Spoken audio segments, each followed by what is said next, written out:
Bismillahirrahmanirrahim. Assalamu alaikum my dear students. Welcome to your online class. I hope all of you are doing well. Today we will write a story. So students, please open your English B copy. First of all, write the date. Today the date is Wednesday, December 23rd, 2020. Then you write your topic and focus. Topic is grammar and focus is story.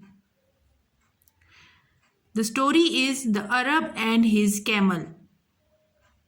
You have to double underline topic, focus and the story name.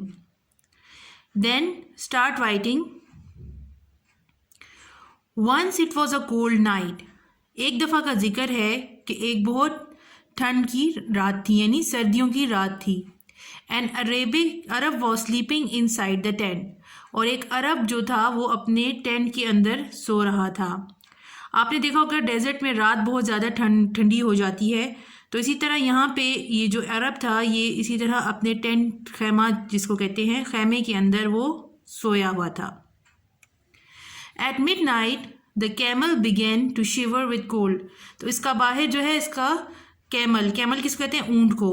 तो इसका ऊँट जो है वो बाहर सर्दी से ठिठर रहा था. शिवर का मतलब होता है ठिठरना, यानी लरज रहा था सर्दी से. He put his head inside the tent and said, "My master, it is very cold outside." तो उसने अपने सर को खैमे के अंदर डाला और अपने मास्टर को बोला, ए मेरे आका, बाहर बहुत सर्दी है. It is very cold outside. बाहर बहुत सर्दी है. Please allow me to put my head inside. तो प्लीज़ मुझे इस चीज़ के लिए अलाउ करें, मुझे इजाज़त दें कि मैं अपना सर अंदर कर लूँ. The Arab allowed. तो उसने अलाउ कर दिया. After some times the camel said, may I put my 4 legs also. उसके थोड़ी देर बाद उसने बोला, ऊँट ने, कि क्या मैं अपने 4 टांगे भी अंदर कर सकता हूँ, क्योंकि बाहर बहुत सर्दी है और मुझे बहुत सर्दी लग रही है, तो क्या मैं अपनी 4 टांगे भी अंदर कर सकता हूँ. The Arab permitted him to do so. तो अरब ने उसको जो इसी बात के लिए भी कहा, हाँ ठीक है, तुम अपने पाँव भी अंदर कर लो. After a while the camel said, can I come inside the tent. तो उसके बाद थोड़ी देर बाद उसने बोला, क्या मैं अंदर आ सकता हूँ, पूरा ही अंदर आ जाऊँ. The Arab agreed. तो उसने उसको इजाज़त दे दी. And let him come in. और उसको अंदर आने दिया. After some time he said to his master. थोड़ी देर बाद उसने अपने आका को कहा, the tent is very small for both of us. यानी ये टेंट, खैमा हम दोनों के लिए बहुत छोटा है. One of us will have to go out. तो हम में से किसी एक को बाहर चले जाना चाहिए. Saying this he pushed his master out. ऐसा कहते ही उसने अपने आका को टेंट से यानी खैमे से बाहर निकाल दिया. Moral, give him an inch and he will take an ell. यानी तुम अगर उसको थोड़ा भी किसी के साथ नेकी करोगे तो वो तुमसे सारा ज़्यादा से ज़्यादा वसूल कर लेगा.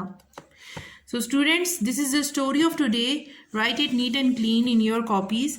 मैं आपको दोबारा से उसकी एक एक्सप्लेनेशन दे देती हूँ कि यहाँ पे कैमल जो था वो उसको क्योंकि सर्दी लग रही थी और उसने अपने आका से कहा कि मुझे खैमे के अंदर कर लो. तो मतलब उसका ये था कि वो आहिस्ता आहिस्ता उसकी नरमी का फ़ायदा उठाना शुरू हो गया और यहाँ तक कि उसने उसको इतना वो कर दिया कि उसके वहाँ से उसने उसको अपनी जगह से ही निकाल दिया. यानी हमने इसका मॉरल ये है कि अपनी ज़िंदगी में हमें किसी के साथ नेकी तो करनी चाहिए, लेकिन अक्सर जो है वो हमारी नेकी का फ़ायदा उठा लिया जाता है और अगला इंसान आपसे बहुत ज़्यादा नाजायज़ फ़ायदा इसका उठाता है. तो हमें किसी को उतना ही अलाउ करना चाहिए जितना उसमें हमें जो है नुकसान ना हो. क्योंकि अभी अरब ने उस कैमल को आखिरकार अंदर अपने टेंट के अंदर भी छोड़ दिया, लेकिन उसने उसको जवाब में क्या किया, उसने उल्टा उसको वहीं से बाहर निकाल दिया. So students, this is the story of today. Please write it neat and clean in your copies and please draw proper end lines and I will check your copies in the class. Thank you. Allah Hafiz.